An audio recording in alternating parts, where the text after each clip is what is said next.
Hey guys, welcome to this tutorial. In this tutorial, I'll show you how to enable the power mode in your Google Colab. Just a friendly disclaimer, this is just an April Fool's prank which was done by Google, as you can read about the same right here. So we'll be exploring the same into our Google Colab. It does not actually affect how your code is going to be processed, or you will not be given any special GPU processing. It's just a fun thing as a Google Easter egg. So let me show you how to actually toggle this. So first head on to the settings of your Google Colab and then head on to Miscellaneous. Now once you will go there, you will see this power level.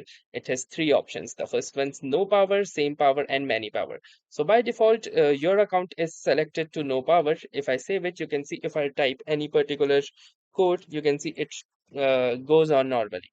But let's say if we select the other ones. So now instead of no power, I'm going to select some power and click save. Now, if I type in the same code, let's say I type in any code, you can see there is also not much of the changes that are going on. I should check if I saved it or not. Okay, I did save it. But next we have this many power. Now, if I save it and I try to write any particular code, maybe at a new line, you can see these weird sparks that are flooding all of my browser like this. So yes, this is actually a cool animation. And even while deleting it, you see this sudden shake just like an earthquake.